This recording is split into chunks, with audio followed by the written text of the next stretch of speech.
welcome back to Band Chat. This is your hostess, Bonny Freimuth, and today we're going to be doing part 2 of Peter's Cerman. This is going to kick some ass. Check it out. Hi, this is Ty Barker, and we're doing Band Chat.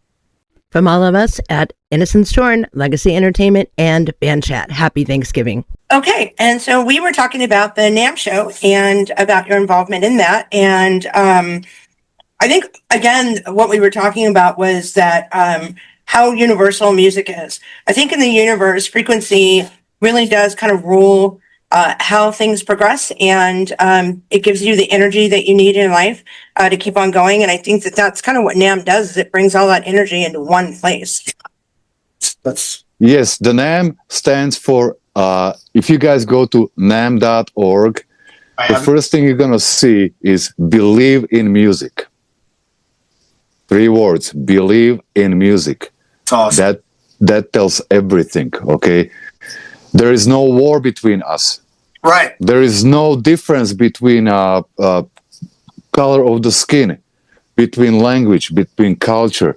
You know, actually the culture is way appreciated because, you know what, people from different cultures, you know, different countries, they bring different genres of music that sometimes we never heard before. And it's like, wow, that sounds so fucking cool. You know, I could listen That's to what I it like about when whack. I wake up. Yeah, like when I wake up in the morning, I'm happy. Or when I go to sleep, you know, it's kind of like, you know, like, yeah, different genre of music, you know. Yeah. So, yeah. And, you know, we love what we love. And, you know, like we can love different genres, different styles, but we don't blame each other for that. Right. Okay. So, for instance, like I mentioned in part 1, you know, I don't play mariachi or country music. Now, I also said I don't hate that music. Right. It's just like it's not in my heart, okay? With all respect. Okay. But you know what I say? If there is a mariachi band and they sound good, I'll tell them, you guys, you sound good. If there is a country band that sounds good, you know, I'll tell them you sound good. I just say like, I'm sorry, I'm not buying your CD because it's not something that I'm attracted to. No, Right. No, that makes a lot of sense. I like old school country. I find it to be pretty freaking awesome on the guitar. But the newer stuff is, for me, like probably like you, it's just too commercialized. It's just kind of flat lines. But that's nothing bad. It's just not my thing. Like say, Johnny Cash, old school country. Awesome. Yeah. Freaking. Yeah. He kind of I think rock and roll. Even though he was country, he really reminded me of the Stones and, you know, just everybody from that genre. He was pretty eclectic in his playing. He just kind of got pinned as a country western. I don't know. He seemed pretty diverse to me. Exactly. Yeah, but like yourself. I mean, my God, you've played with so many. You've been all over the world. I mean, you really, from that child over in, you know, across seas, you have really, you know, I think your soul was calling you to music, and it looks like you've absolutely nailed it. Thank you for saying that, number one. But somebody a long time ago told me, it was a mother of one of my students, and she said, Peter, you are meant to be a teacher. I was teaching her son guitar, and her daughter, I remember, her daughter was taking piano classes. 2 kids, I think he was 10 and the girl was 12. But she said, like, mother told me, like, you got it in your spirit, in your veins, that you're supposed to deliver positive message. Because when I teach, I know we talk about NAMM Show, but I'm going back to this quickly. Like she said, like when you teach, you don't teach only how to play piano and guitar, but you teach these kids how to behave, how to stay away from problems on the streets. That easily, as we know, as a parents, if you guys are, you know, that kids, they have a tendency to fall into bad environment, for instance. Okay, and that happens when they are going through puberty. Okay, and they are teenagers in high school. It's easy to get into gang or trouble, but it's hard to get out. Now, if we can Not let that happen. Explain them. And I hope that we have some kids listening who are teenagers. You guys, I'm not talking to you right now, James and Bonnie. I'm talking to listeners. Mainly Bonnie. If you do have children or even grandchildren, lead them to something positive. What they want to do in their life. Okay, if they want to play music, don't tell them you have to play violin or piano or guitar or drums. Let them pick and choose what they are attracted to. That's number one. From that point, support them. And I know music equipment is not cheap. It's kind of expensive. But do the best you can do. You know, you don't have to buy a $5,000 guitar. Just pawn shops, whatever. Yeah, something small to start with. And then lead them toward upgrade the gear. If they want to have a better guitar, and like we were talking in part one, let's say BC Rich, I had inspiration, motivation. That's cool. And I took the shittiest fucking job just to get that guitar. Literally. Literally. Yeah, exactly. Oh, you speak British. Good. And if they want to upgrade, get that $2,000 guitar instead of having $250 guitar. Let them earn it. School, good grades. Okay, that's message number one. Do your homework. Do your chores at home. So mommy, daddy can give you a little bit extra money. And if you are, let's say, 16 years old, go get a part-time job. Flipping burgers and McDonald's, 5 hours a day, 4 hours a day, making even minimum wage. But you save that money, and then 3 months later, like I said in part one, wow, now you have saved $2,000, okay, for instance, or it could be 1,000, whatever. And then you have saved that money, and you say like, hey, do I want that guitar that is my dream, or do I want to spend this money on video games? Okay, and that's another question right there. So, and that's when parents need to step in again and say like, hey, you know what? If you spend $200 on video games, it's going to end up in the closet in 6 months. Right. If you become obsolete. Yeah, if you spend, a little bit more money on that guitar, and you take care of that guitar, or could be amp, drums, whatever, if you take care of it, it will last you for lifetime. Right. Okay, you can put it in the closet, in the case, and come back to it 1 year later. But the video game will be outdated in 3 months. And everybody's going to laugh at you like, oh, that's old. Right. That's old, But that guitar, older it gets, more it's going to be valued. Yeah. That's what we call vintage instruments. And James, you understand. I have a guitar, Ibanez, I played for 18 years. I still love that guitar, but I just wanted to evolve. And so now it's on my wall, a wall with other guitars, like a shrine. And it's beautiful guitar. It's, almost like when I first bought it. It's got a little bit of war damage, but that's memories, so I could play it, but I don't, more out of respect, Now I'm beating up Jacksons and whatnot. I don't know why, but I'm just falling in love with Jacksons. But they remind me a lot of Ibanez, surprisingly. Yes, speaking of that, hold on a second. I'm going to walk to Studio A, because I'm in Studio B, and that's it's kind of like a storage and rehearsal. But I'm going to show you some stuff so our audience can see it. Okay, so I'm in Studio A. Okay, Woo! you see this stack behind me? Yes, I do. Okay, this is a 1969 Marshall Mark II Nice. JTM 45, the original one, vintage. Wow. Okay, yeah. I'm not trying to show up. I'm just trying to show our audience. Okay, I mean, wow, that's really cool. Yeah, and that amp, when it was made, was worth probably $300. Crazy. Okay, in 1969. That was a lot of money back then. Now, they collectors, they wanted to buy it from me for $25,000. Incredible.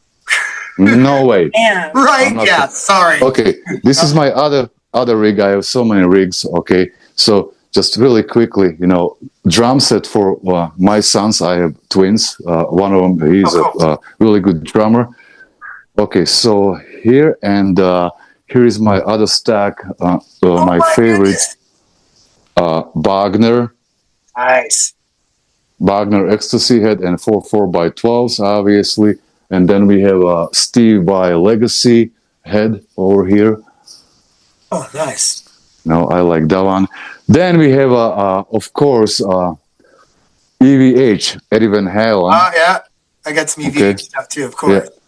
5150 made by Fender. Then I have a Diesel, a VH2. That's another good amp. Okay, and here we go. Okay, so then we have a half stack of Marshall. Hold on. Oh my God, look at this. It's like a music store. This is incredible. Actually, Guitar Center looks just like Yeah, kind of. Yeah. So that's another rig, half stack. Then there is another rig right here. Okay, and speaking of vintage guitars, hold on, let me see if I can do this because I cannot see. Here's a Gibson. Can you guys see it? Yep. I can. Okay, that's a 1974. Okay, and collectors are offering me $15,000 or $20,000 for this guitar. This is a BC Rich from 80s. Yes. Okay, this is a Yngwie Malmsteen scallop neck Fender Stratocaster scallop neck, 1986. The very first one that Leo Fender actually did his Yngwie Malmsteen signature model. 1986, this one. Okay, Yngwie Malmsteen was the second guy who got his signature guitar. Eric Clapton was first one in 1985, and Yngwie was in 1986 second. So that's the 1986. Wow. Then this is I don't know if you can see it. Fender Stratocaster Yngwie Malmsteen signature, also scallop neck. And this is the latest model from 2014. Incredible. And that one has a different guitar pickups, really nice and screamy, especially with that old Marshall. That's what I used. Are they Seymour Duncans? Yeah, these are Seymour Duncan's YJM. Yeah, I love Seymour Duncans. Yeah, Seymour Duncan's. Yeah, speaking of that, my one of my son's favorite guitar is this Kramer, and that one has a Seymour Duncan. So these are more for like a heavy metal. Yeah. I have an 8-string. It's okay. Nice. 7-string right here. BC Rich, Ibanez. I have so many fucking guitars. Oh, Manuel Rodriguez. Hold on a second. Here is a BC Rich Warlock bass guitar. Oh, yeah. That's for one of my other sons. And hold on, let me do it this way because I need to pull this case out. So I'm gonna show you my signature Manuel Rodriguez guitar, handmade in Toledo, Spain.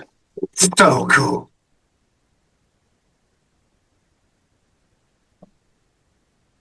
Okay, so I'm not sure if you're gonna be able to see it, but it's got my signature on it engraved. Oh, that is a beautiful. Oh my God, that's gorgeous. What kind of wood did you say was in that? Manuel Rodriguez MR, and it's a handmade in Toledo, Spain. And I have you know what the wood is that they use for it? Just out of curiosity.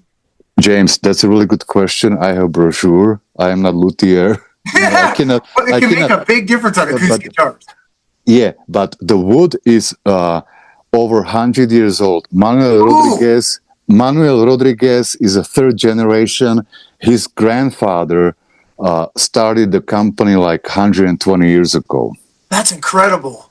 And he was collecting the wood. Speaking of that, but like I said, I'm not luthier, but it's an old wood. And I have like 6 or 7 of these guitars altogether. I hate to interrupt, but I have, there's only 1,200 of them made. I had my pick of any Gibson Les Paul I wanted. And literally, I was at that store for like 12 freaking hours. I played every one. And the one I fell in love with wasn't real expensive, but it was just not very many of them made. And it was made out of 2-year-old aged swampwood. And it has this tone that, I'm sorry, crushed every Les Paul they had. And they had ones that were $5,000-$6,000. That guitar killed them. So it's not always the price, but I'm really kind of particular on wood for certain. The people say that wood isn't that big of a deal with electric guitars. I beg to differ, because I know from when I play enough of them, it does make a difference. And maybe it has to do with the pickups too, but. James, let me put it this way. With all respect to these people that they told you wood doesn't matter, don't listen to them, because wood does fucking matter. Right? Let me tell you something, okay? When I was buying, some guitars, let's say in Guitar Center, for my students, Sure. okay? You go to Guitar Center, okay, for instance, and you see a bunch of kids playing through amps and just shredding guitar. Yeah. I went to a Guitar Center and I grabbed guitar, and I put the neck next to my ear like this.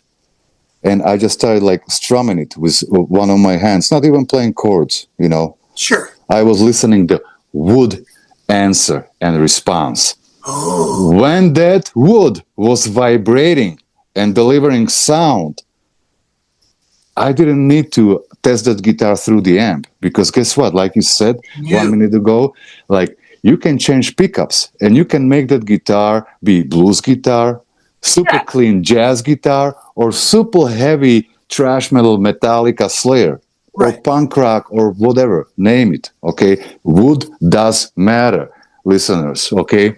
It does matter on electric guitar as well. And more, it does matter on classical or flamenco guitars, So, and here's the masterpiece. The Prince's guitar? Yeah. That is cool. That is really amazing. Yeah. Wow, I can't imagine there's very many of those around.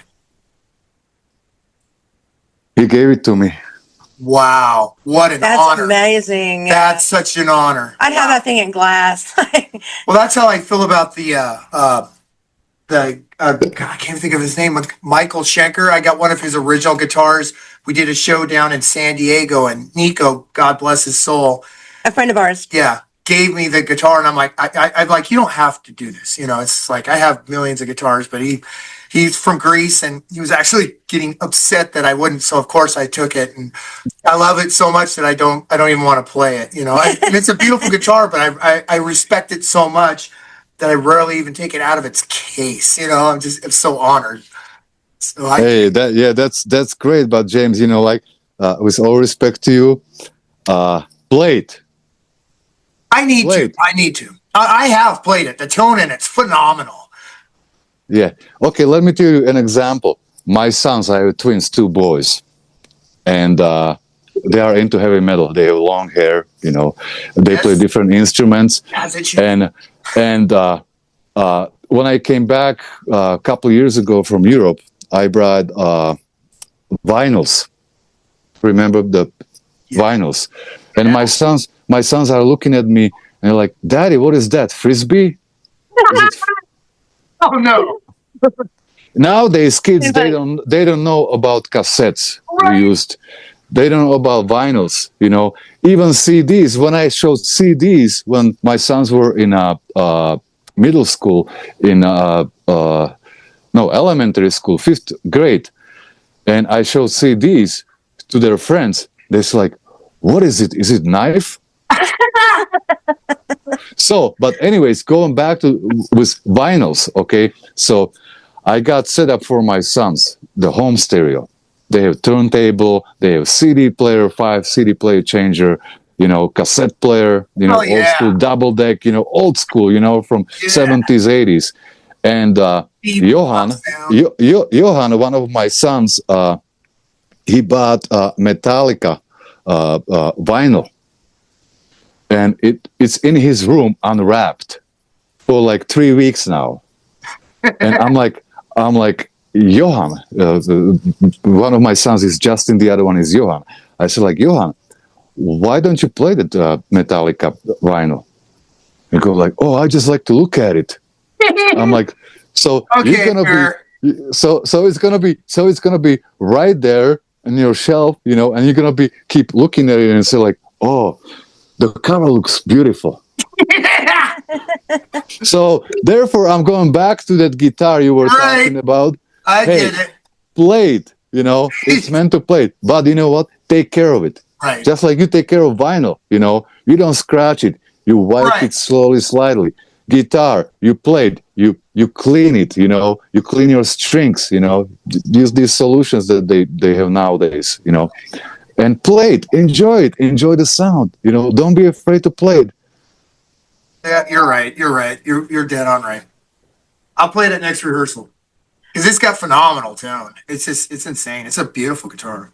Is it Gibson? Is it Gibson? Yes. You can Oh, send me some short video. you Okay, know. I'll pull it out right now.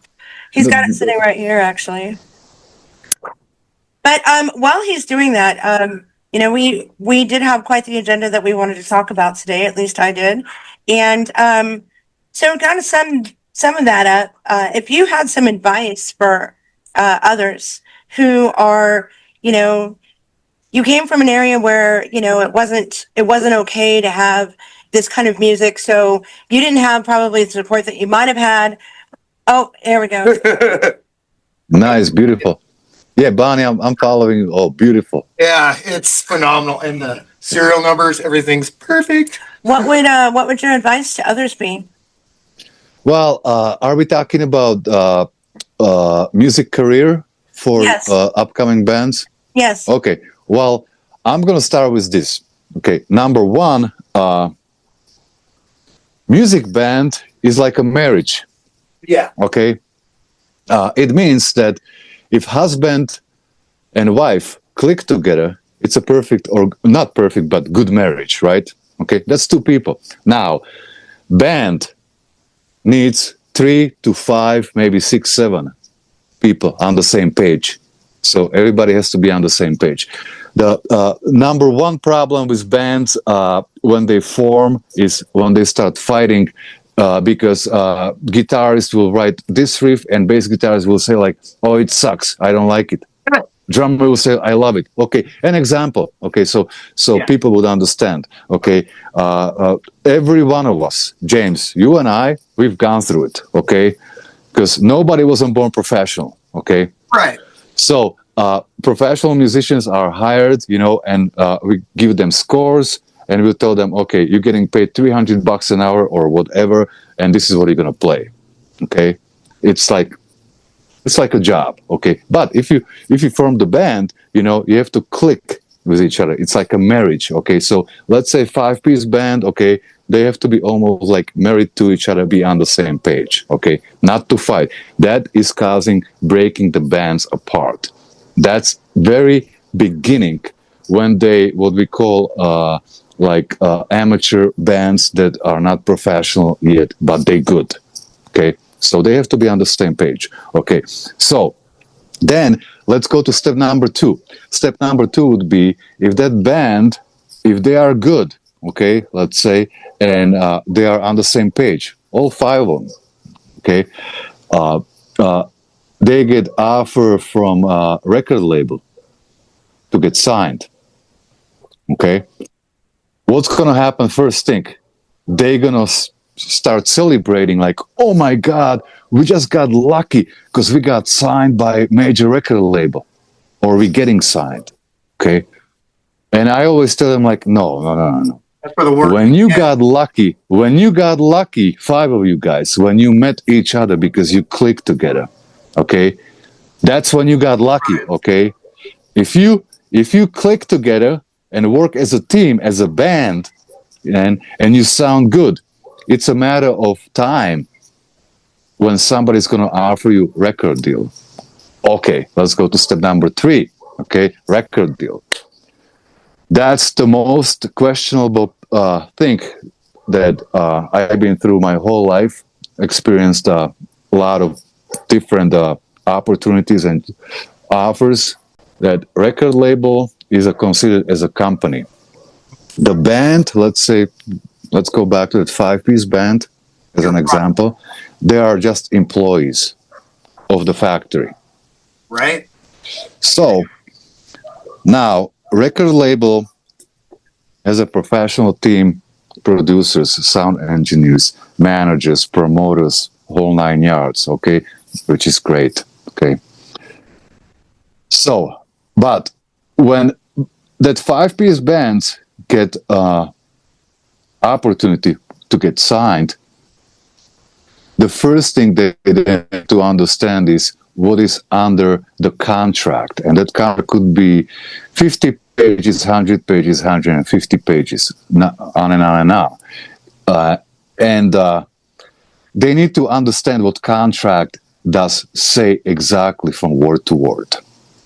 Now, the reason why is because I happen to experience a lot of failures that bands became disappointed after first year of being signed by a major record label. Because what major record label does, producers, they take the songs, number one, they will completely change them based on market, what they believe that's going to sell for that particular genre or style of music that band is playing. And they own the copyrights. So now the band will come back, number one, and say like, hey, you know what? This is not the way we wrote this song 5 years ago or 2 years ago or whatever time. Well, you signed a contract. It's completely, read the contract, okay? Right. We have the right to change it. Now the band gets together privately and like, man, this sucks. Fuck them. Okay? All right. Well, hey, you want to be a rock star? Let's suck it up. All right. Okay, so they suck it up, but they are unhappy. That's number one. If musician is unhappy, they play with brain. Right. We play with heart and soul. Okay? Yeah, I get it. Not brain. Okay? We use brain to help make decisions. So that's number one, that the music's going to be completely changed.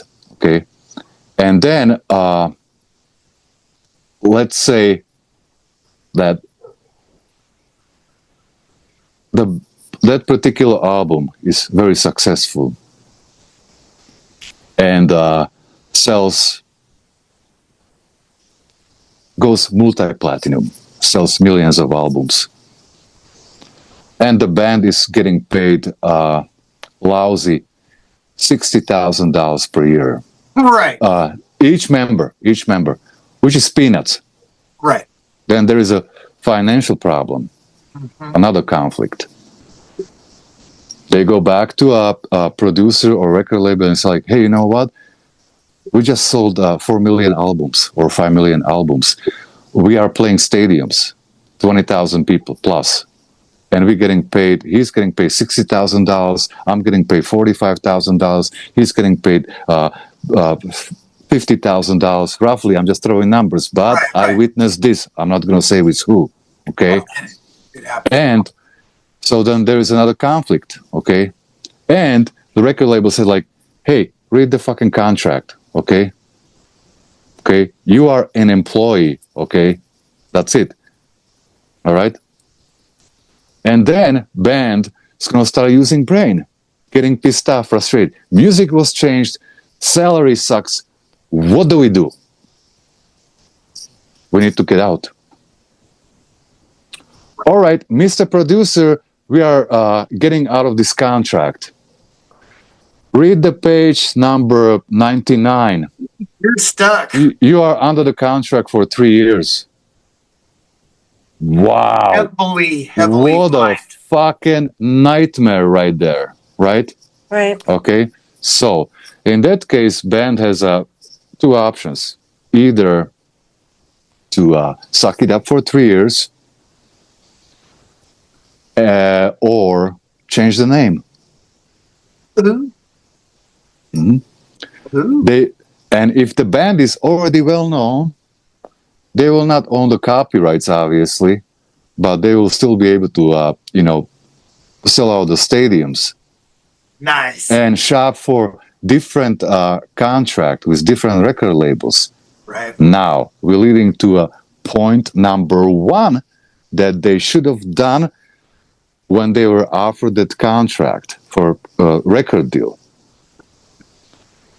Everybody listen to me carefully now, please. When you get offer from any kind of record label, indie record label, major record label, doesn't matter, or even production deal, spend extra $500, maybe $1,000 to hire entertainment lawyer on your own money. Let him, that entertainment lawyer, read through and highlight, this is no good for you, this is good for you.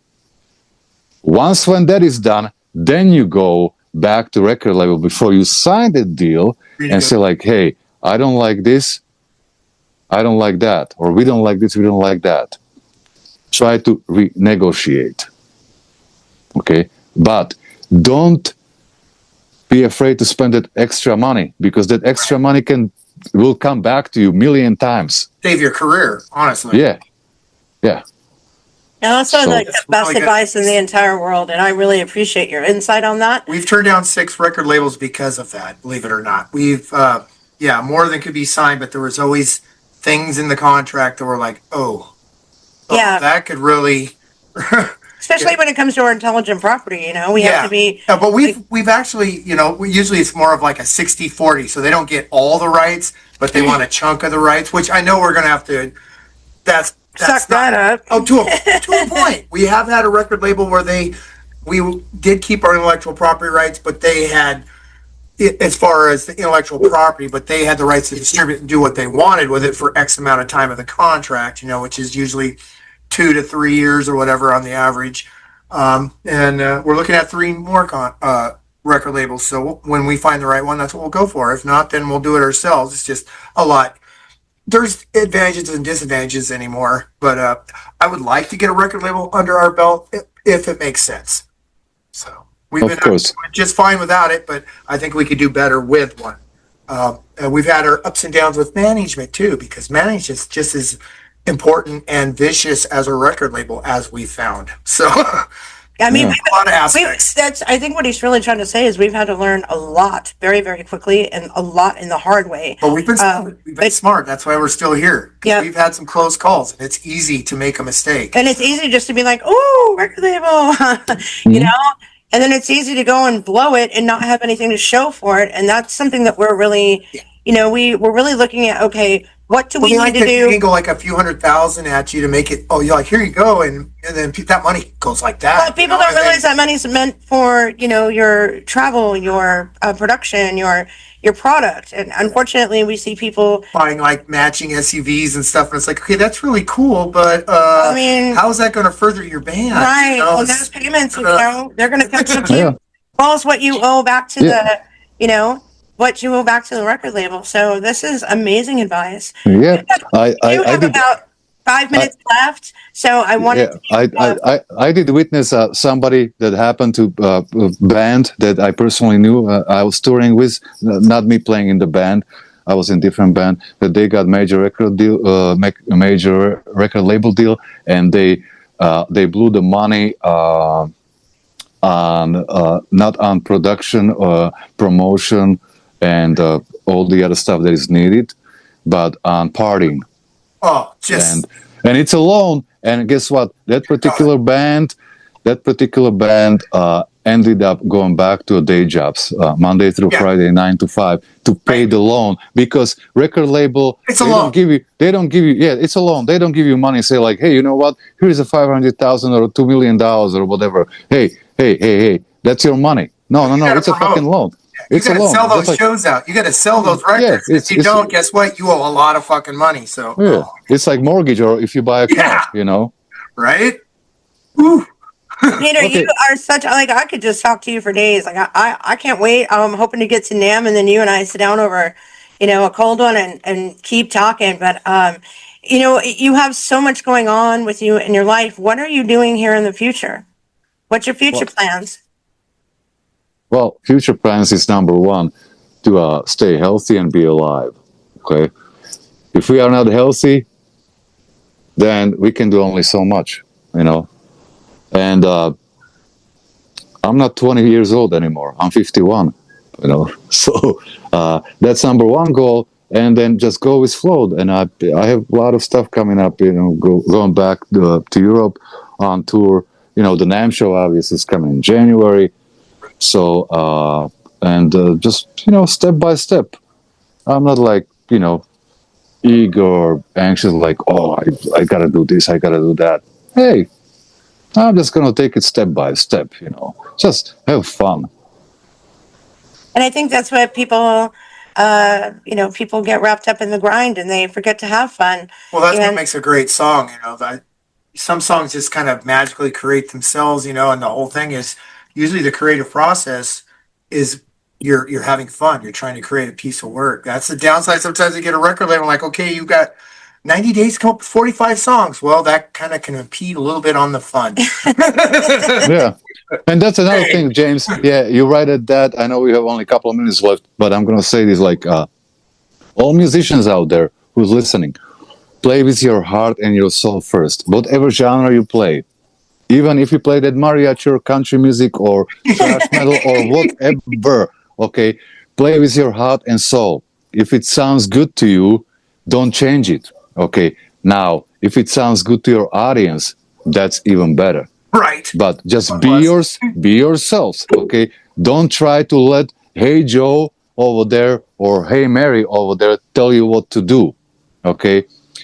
Every one of you guys out there is unique, very unique, special person. Okay. That's what's the beauty about music. It's an art. Just like sculptures, painters, name it. Okay.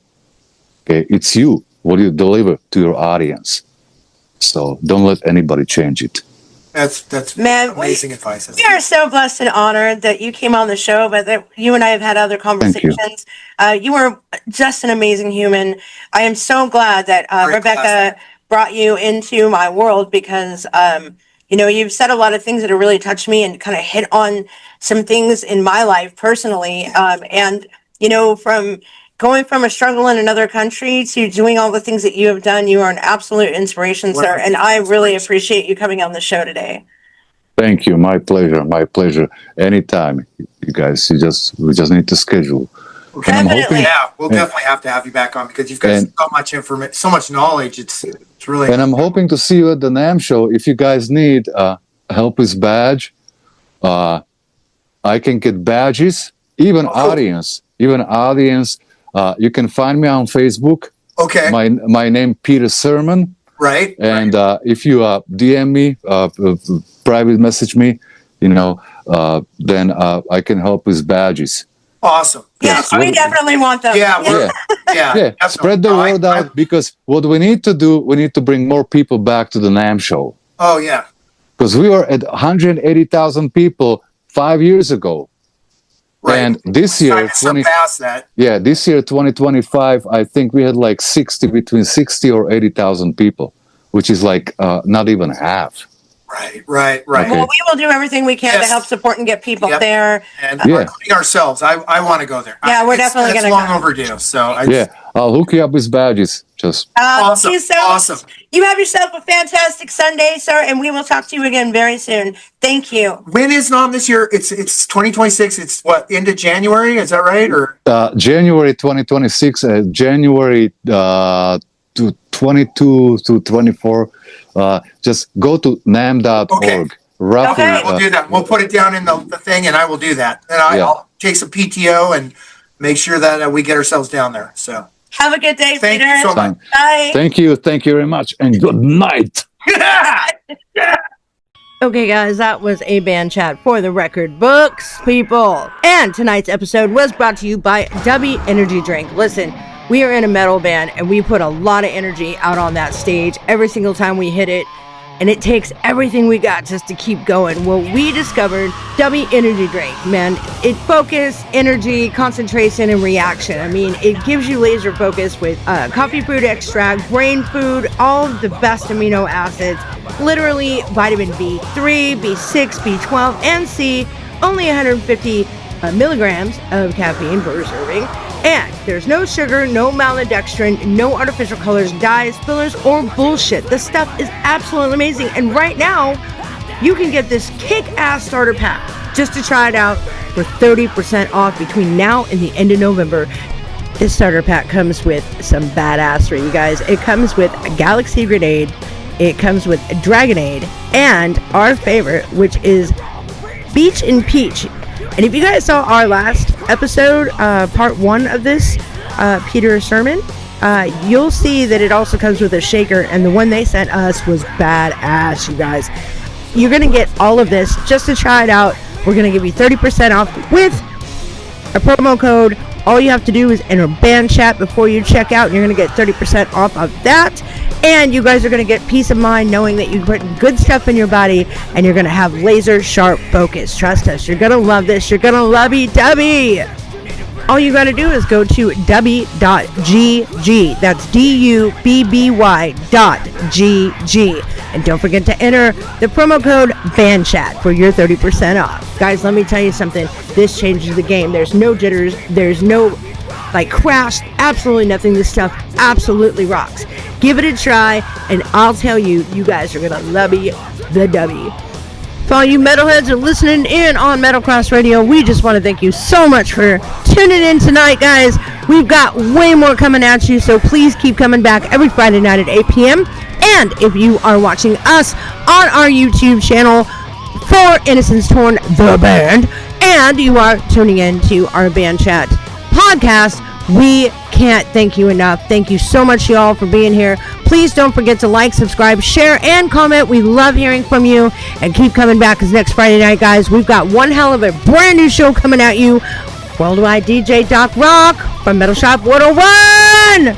Top 101, ripping up those airways across the world. And we are so excited to bring him to you. So until then, guys, thank you so much again for being here. Keep those horns high, that volume at 13, and we will see you next week. Good night.